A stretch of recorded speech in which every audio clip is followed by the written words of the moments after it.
Без разлика, сакам да му одговорам на колегата Еуп Алими. Првенствено, колега, апсолутно ве поддржувам во констатацијата дека треба да се одвиваат процесите на децентрализација онака како што се замислени.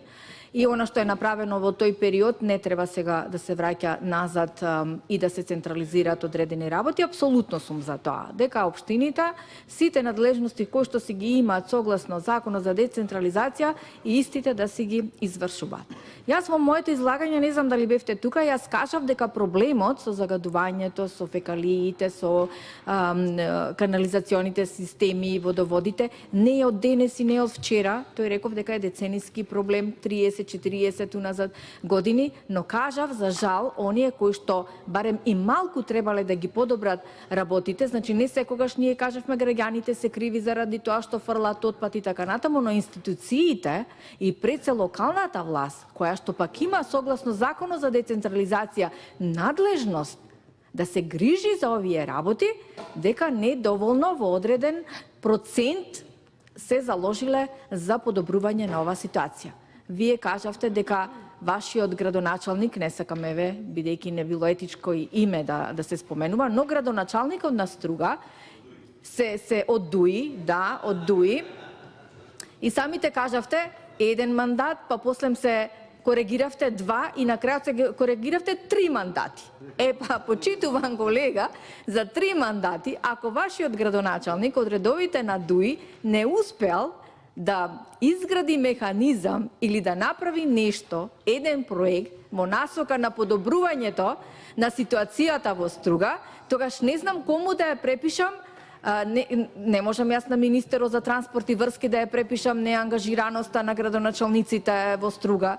Самите вие рековте, не може министерот да знае што ни се случува во Струга. Градоначалникот, првиот човек, таткото на градот е тој кој што треба да ги решава проблемите. Ајде да видиме кои проблеми ги решил вашиот градоначалник за 1-2, односно за 3 мандати од неговото владење во Струга. Освен што ја донесе депонијата, тој ја донесе заради бизнис делки, се направи цела планина. И сега сите влади после тоа, сите влади не можат да го решат тој проблем. Не можат. Затоа што се е сериозен. А градоначалникот со прст не мрднува. Да, кога беше министер без ресор, дојде на терен, волја на вистината, морам тоа да го кажам, со еден тим и рече дека овој тим ја анализираше ситуацијата како Бајаги, градоначалникот не ја знаеше ситуацијата која што ја створи во Струга и сега ќе го решаваме проблемот. 3 години помина колега од тогаш. 3 години. Нема решение. Се билда тоа. Во една дебатна емисија градоначалникот повика дека тоа фактички е туристичка атракција, толку многу добро го санирал депонијата, што сега туристите можат таму да си дојдат и викенд горе на врвот од планината да си постелат кебенце и да уживат во панорамата која што ја имаме. Тоа Мерко го повика, градоначалникот на Струга. Со Сугаревски кога беше на дебата. Нешто да ви кажам. Вие, апсолутно вие гласавте за релокација на средствата од 30, колку беа, 50 милиони евра, кои што му ги дававте на градоначалниците ширум Македонија, Кобајаги, да реализират одредени проекти. И ајде сега ве молам да ми кажете кој проект со тие пари вашиот градоначалник го реализирал. Градбата на она што планира да, како се вика тоа, балонот? Балонот? Или пак, можеби да, си купил колку коли таму, си го зголемил својот возен парк, затоа што не смел градоначалник кој што били претходно пратеник, па не знам и министер без ресор, да се вози во секаква кола. Немојте ве молам.